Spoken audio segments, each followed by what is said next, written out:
황금, 유향, 모략 이 세 가지 동방박사가 가져와서 드린 예물의 사건은 오랜 세월 교회를 다닌 분들에게는 마치 무슨 크리스마스 스토리의 단골 메뉴처럼 나옵니다.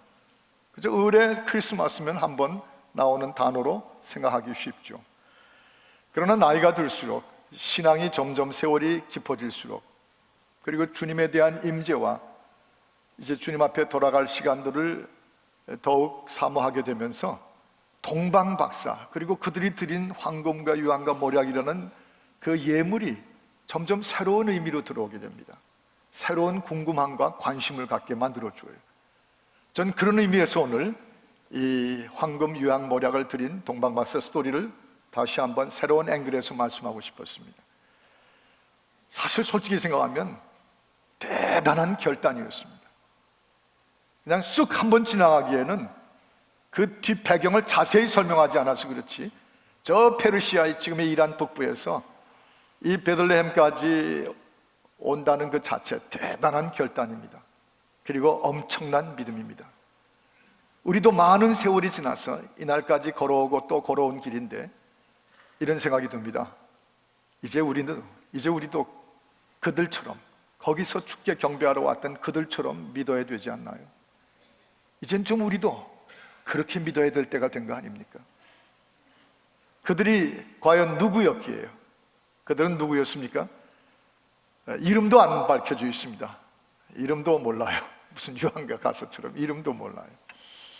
다만 The Three Magis라고 그 From the East 동방에서부터 온 세 사람의 박사들이었다.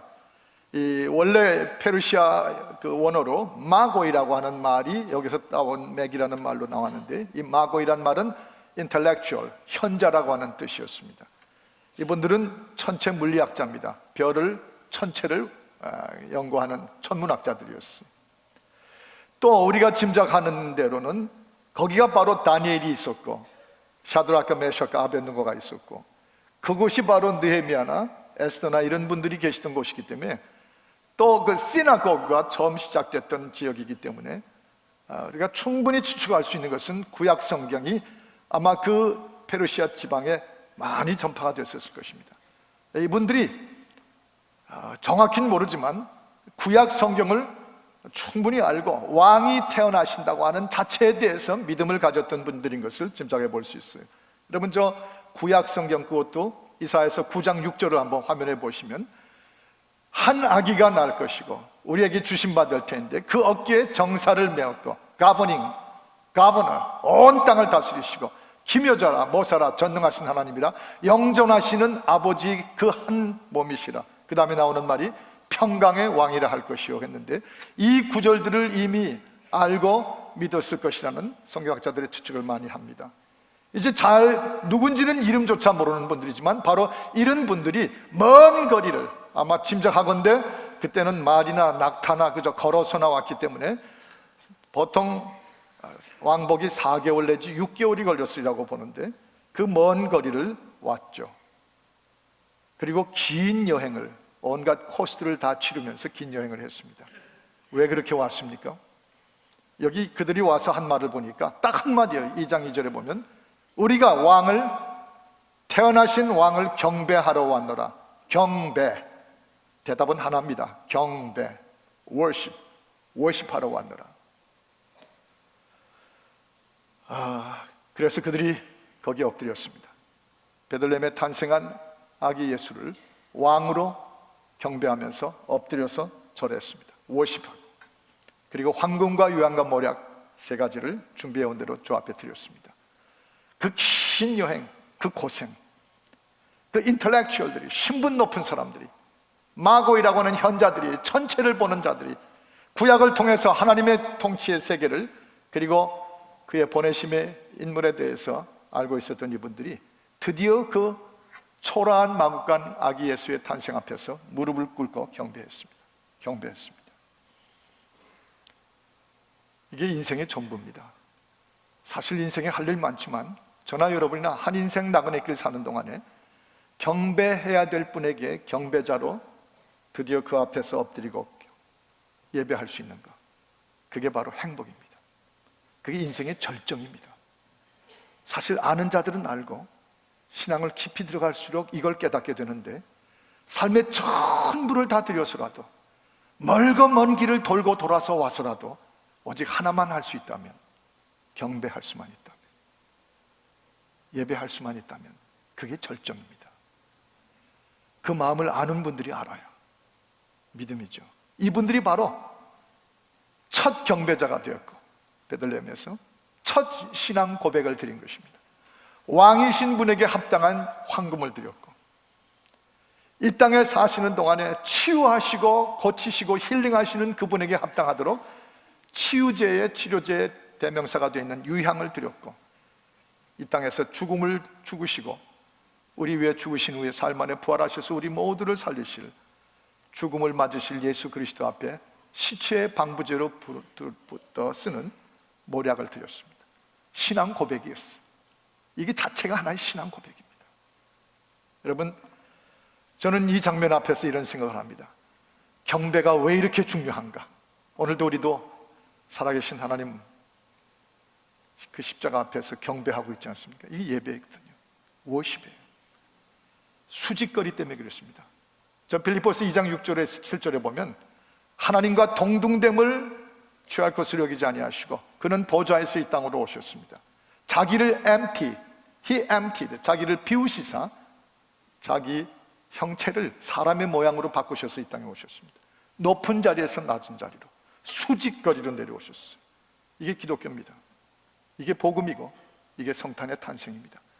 그런데 이 땅에 있는 모든 거리 중에 수직거리와 비교할 수 있는 거리는 없습니다. 하나님이신 분이 인간의 몸으로 오신 그 수직의 거리는 이 땅에서 우리가 찾고 찾아 헤매는 모든 수평의 거리 다 합해도 비교할 수가 없는 고귀한 거리입니다. 사랑과 구원이 있지 않고는 이룰 수 없는 수직거리를 내려오셨어요. 그런데 저 이란 북부, 페르시아 북쪽에서 이들이 오고 또 온 그 멀고 먼 수평의 거리, 아무리 멀고 먼 수평의 거리라도 이 땅에 저와 여러분을 오신 수직으로 거리로 내려오신 주 앞에는 오직 하나밖에 없습니다. 경배예요. 워십이고, 그리고 거기에 합당한 예물입니다. 예물입니다. 그게 황금과 유향과 모략이었어요. 저는 지금도 제가 기억하는 게 있습니다. 저도 장로의 아들로 자라났고 교회가 제 삶의 반경이었습니다. 그러나 또 종종 간증한 대로 방황하고 헤매고 제 멋대로 살아보려고 이 땅에 있는 술, 인류에게 해악을 끼치니 마셔서 없애자 그러면서 노래를 부르고 돌아다녔어요. 그런데 그 멀고 먼 길을 돌아서 드디어 언젠가 워싱턴 DC에서 성령이 제게 찾아오시고 제 마음을 활짝 열으시고 눈을 뜨게 하셔서 이 땅에 보좌에 계실 분이 우리 구원을 위해서 수직으로 내려와 주신 그 수직의 거리의 은혜의 의미, 그걸 깨달으며 주님을 받아들인 후에 그 후에 드리던 첫 번째 예배의 감격이 있습니다. 그분을 향해서 신앙 고백할 때 주르르 흐르던 가슴에 뜨거운 감격이 있습니다.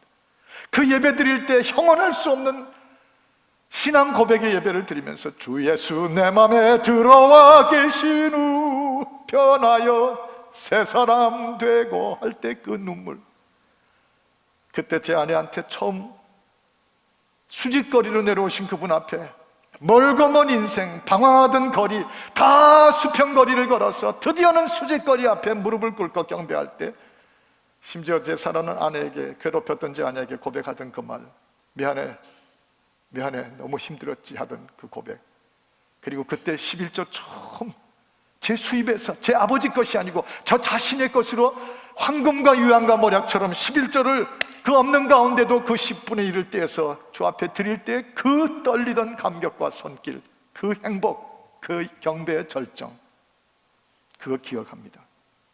근데 작년에 제 며느리가 제 차 뒤에 타고 가다가 아버님 저 작년에 11조한 통보가 왔는데요, 이만큼 이렇게 저희가 11조를 했어요. 그 아들 부부에게서 또 그 얘기를 듣게 되는 그 행복, 그래? 너희도 바쳤구나 그렇게 많이? 그때 또 내 자식들까지 황금과 유향 모략으로 수평의 거리만 가던 자들이 수직거리 대신 주님의 보좌 앞에서 헌금하는 그 얘기, 황금과 유황과 모략 얘기를 듣고 얼마나 감격했던지, 그리고 그 다음에 나오는 질문 앞에 얼마나 황당했던지. 근데 아버님 얼마 하셨어요? 요즘 젊은이들 다 그렇죠. 예, 이젠 여러분과 제가 저 수평의 거리를 걸어서 이 땅에 내려오신 그분 앞에 황금과 유황과 모략으로 경배할 수밖에, 다른 길이, 표현할 길이 없었던 그분들처럼 이제는 우리도 믿어야 되지 않나요?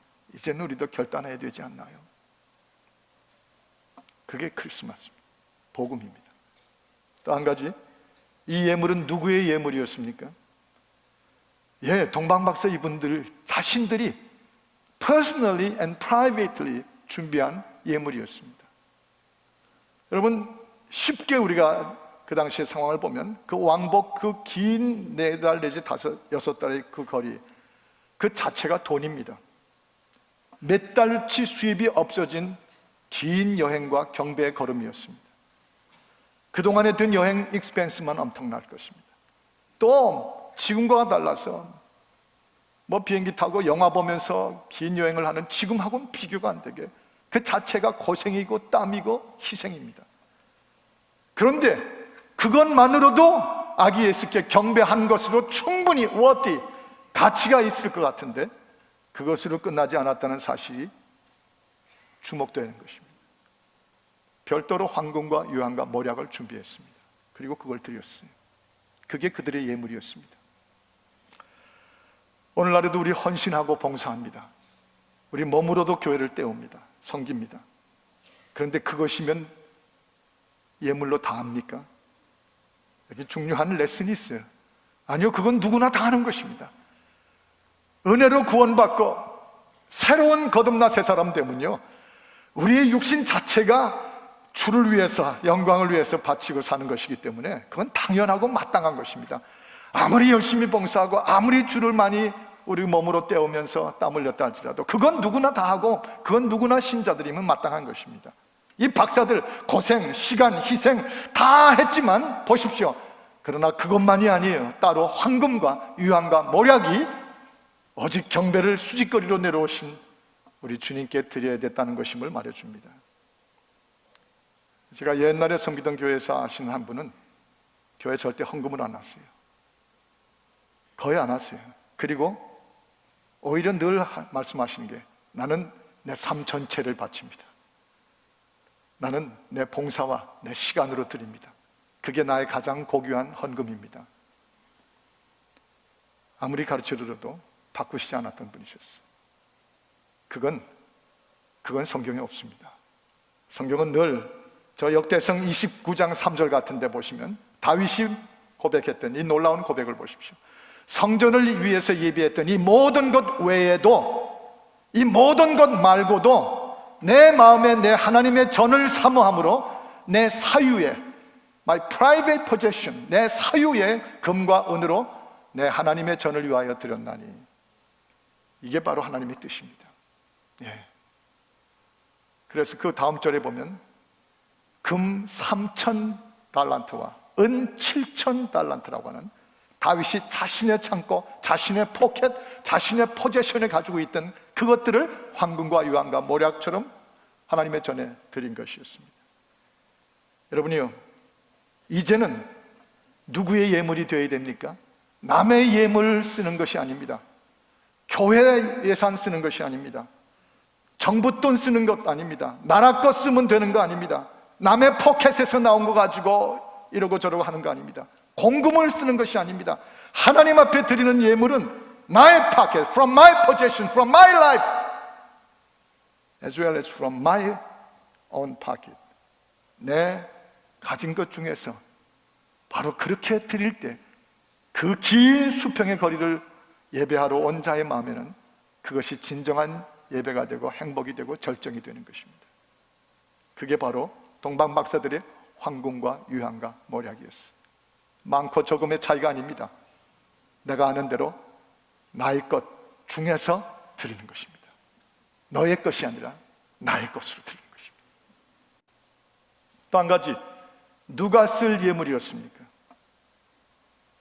이들이 황금과 유황과 모략을 바친 것, 우리가 크리스마스 네이티비티에 보면 여기 마리아 요셉 앉아있고 아기 예수를 안고 있으면 우리 주일학교 아이들이 막 이렇게 올라와 가지고 거기 동방박사가 바치고 그 박스 하나씩 이렇게 갖다 놓고 그걸로 끝납니까? 아니요. 여기 누가 쓴 예물이었나가 중요한 것입니다. 여러분, 아기 예수가 탄생하신 직후에 헤롯이 베들레헴을 중심으로 수많은 그 비슷한 때에 태어난 아이들을 모조리 죽이라고 명령했습니다. 피바람이 나는 사륙이 벌어졌습니다. 근데 천사가 미리 하나님의 예언을 통해서 피하라고 요셉과 마리아에게 얘기했기 때문에 여러분 아시는 것처럼 애굽, 지금의 이집트가 아마 어쩌면 알렉산드리아나 또는 저 남부 고센 지방 그쪽으로 피했을 것이라고 보는데, 예수님과 그 부모들이 애굽으로 피난 갔어요. 그들이 황금과 유황과 모략을 드렸을 때 누구가 쓰게 하셨습니까? 그걸 누가 받아서 쓴 것입니까? 아기 예수의 애굽 피난길에 여행 경비로 쓰여졌습니다. 황금, 그 당시에 국제 통화 기금이었어요. 그 당시에 캐시나 다름이 없었습니다. 골드, 거기에 쓰여졌죠. 그 유향이요, 어떤 수액, 신비한 나무에서 나오는 수액으로 만든 것이었는데, 향수의 의미도 있지만 이 유향이라고 하는 것은 그 당시 여행길에 반드시 있어야 될 최고의 치료제였습니다. 어린 아기를 데리고 가신 이 부모님들에게 아기 예수에게 절대적으로 필요한 치유 메디신이었어요. 또 한 가지, 아마도 우리가 추측하기에 마리아가 그 예언한 말들을 다 기억했다는 걸 보면 그 황금과 유황과 모략을 드렸는데 그 모략을 어쩌면 어머니 마리아가 간직하고 보관했다가 나중 주께서 예언대로 십자가에 달려 돌아가시고 무덤에 장사 지낼 때 그 모략을 내어놓지 않았을까 하는 성경학자들의 추측도 있습니다. 중요한 것은 누가 쓸 예물이었습니까? 우리 하나님께서 쓰셨어요. 지금 헌금도 마찬가지. It's God's business. 하나님의 나라와 평강의 왕으로 이 땅에 오시고 구원의 역사를 베푸시는 하나님의 일로 쓰여지는 예물들입니다. 하나님이 사용하십니다. 지금도 여러분과 제가 예물과 헌금을 주 앞에 바칩니다. 줄인 자들에게, 갇힌 자들에게, 벗은 자들에게, 영적으로 죽어가는 자들의 영혼을 구하기 위해서 세계 열방의 선교비로, 아니 이 교회 예배하는 이곳의 수도값으로, 전기값으로, 가스값으로, 아니 어제 저녁에 저 체육관에서 놀랍도록 수백 명의 우리 교회 청년들이 모여서 크리스마스 뱅킷을 했던 그런 젊은이들의 비용을 뒷받침하는데 다 쓰여집니다. That's God's business. 주님의 이름으로 직접 간접으로 쓰여지는 복음의 전파에 다 쓰여지는 것입니다. 여러분이요, 주님께서 저 누가복음 19장 34절에 보면 나귀를 풀어가지고 오게 하시면서 이렇게 말씀하셨죠. 왜 나귀 새끼를 푸느냐 그러니까 딱 한마디 하면 된다고 그랬어요. The Lord is going to use this donkey. 이 나귀를 주께서 쓰신다. 주께서 쓰시겠다. 그거 한마디면 나귀 그 자체가 주님의 거룩한 헌물로 바뀌는 것입니다. 복음의 비용으로 쓰여지는 것입니다. 이제 우리도, 저나 여러분도 이 나이 이르고 이 먼고 먼 수평거리를, 길고 긴 인생길을 경배하실 분을 찾고 찾아서 참 내 삶을 엎드려 경배해야 될 워십에 오직 한 분이신 그분을 찾아 이 긴 수평거리를 걸어온 여러분과 제가 이제는 우리 앞에 수직으로 내려와 주셔서 우리 앞에 나의 구주가 되신 그분 앞에 베들레헴에서처럼 경배해야죠. 우리 예배가 늘 베들레헴 경배처럼 돼야죠. 그게 예배죠. 그러기 위해서는 우리도 이 동방 박사들처럼 주님이 쓰셔야 될, 주님이 애굽 피난길에도 쓰시고 애굽까지 가는 여행의 메디슨으로도 쓰시고 부활의 역사를 준비하는 시체 방부, 빨리 추하게 썩지 않도록 주님의 몸에 발라드려야 될 모략도 드렸던 것처럼 저와 여러분도 지금 우리의 예물, 우리의 헌금, 그 무엇을 드리든지 주께서 쓰십니다. 주님이 그의 복음의 비용으로 쓰십니다. 이제는 주님이 쓰실 것을 동방박사처럼 바치는 그 지경까지 그들처럼 결단해야죠. 그들처럼 믿어야죠. 말라기서 3장 10절에 보면 11절을 드리면서 이렇게 말씀하셨어요. 나를 테스트해보라. 나를 시험해서 보라. Test me and I'm going to show you.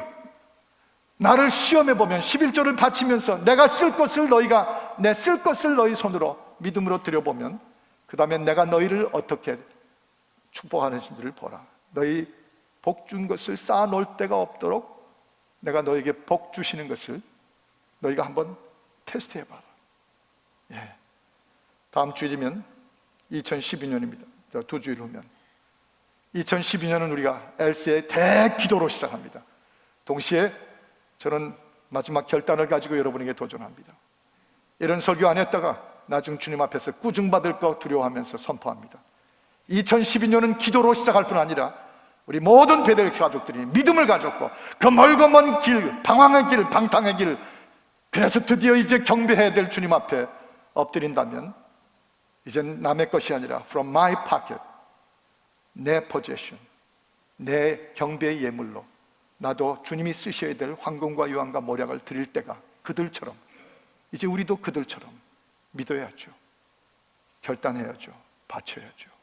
2012년은 기도뿐 아니라 11조와 함께 시작하는 한 해가 되기를 여러분에게 강력하게 권고합니다. 강권합니다. 이 축복이 여러분에게 임하는 모습을 보기를 원합니다. 주여, 하나님을 시험했는데, 11조로 시험했는데 그랬더니 하고 계신 분이 아니라 얼마나 쏟아 부으셨는지를 제가 섬기는 사랑하는 베델 가족들로 하여금 인생에서 드디어 한번 증명되게 하여 주옵소서. 체험해보게 하여 주옵소서. 하나님의 약속은 살아서 움직이는 것임을 이제 눈으로도 보게 하여 주옵소서. 복을 쌓을 자리가 없도록 부어주시는 하나님을 만나게 하여 주옵소서. 그렇게 여러분에게 축복하고 여러분에게 도전하기를 원하는 것입니다. 아까 처음 말씀드린 것처럼 저도 11조 처음 간격으로 그 멀고 먼 방탕의 길, 그 돈만 있으면 모자랐어. 술 쓰면 됐지, 피워대고 놀았으면 됐지, 돈이 아까워 죽겠는 그 시절 다 지나고 방탕과 방황의 거리를, 멀고 먼 수평의 거리를 다 지난 후에 드디어 나 위에서 보좌를 버리고 이 땅에 나 위에 죽으시러 오신 주님 앞에 오늘 성탄을 받게 되는데, 그분 앞에 무릎을 꿇고 그분을 드디어 진정하게 믿음으로 경배하게 될 때, 그때 아까 말씀드렸죠, 11조, 첫 11조 제 것으로, 제 아버님께 아니라 제 것으로 드리던 그 감격. 그런데 그렇게 드리면서 하나님을 믿음으로 테스트한 것인데, 그 이후에 지난 세월 30여 년 동안 저에게 쏟아 부어주신 복을 보면 한마디로 말씀드립니다. 그야말로 쌓아놓을 자리가 없도록 복을 주셨어요. 그게 뭐 돈 가지고 황금 가지고 하는 말입니까? 그런 거 없어요. 그러나 우리 인생의 복, 믿음의 복, 우리 삶의 행복의 복, 진정한 기쁨과 자유의 복, 누리면 누릴수록 저 앞에 주님이 쓰실 걸 복음의 비용, 구원의 비용으로 바친 자들에게 얼마나 쌓아놓을 것이 없도록 부어주시는지 지난 생애를 돌이켜보면 이 말씀은 증명됐어요. 여러분 모두에게 바로 이제는 그들처럼 믿어야죠. 이제는 그들처럼 이 베들레헴에 드리는 바로 그 예배를 드려야죠. 예물과 함께 기도하겠습니다.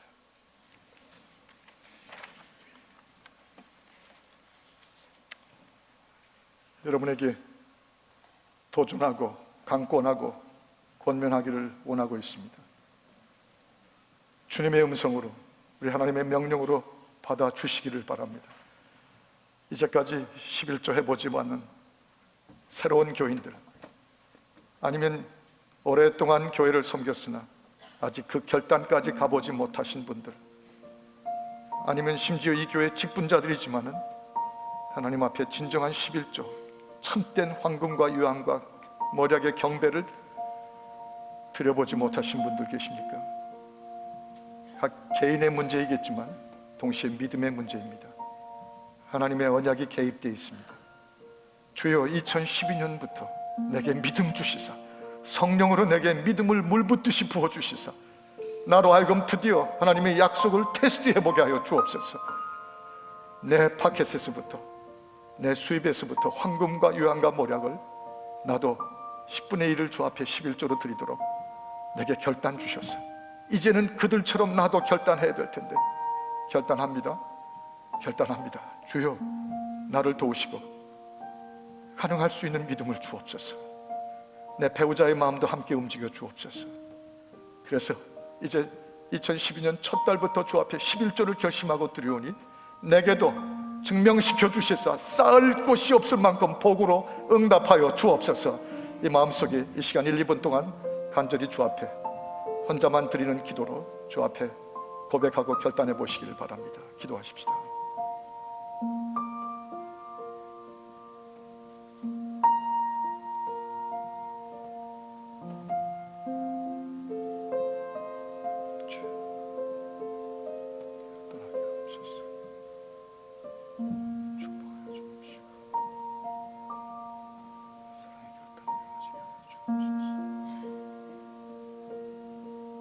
오 사랑하는 주님, 예배입니다.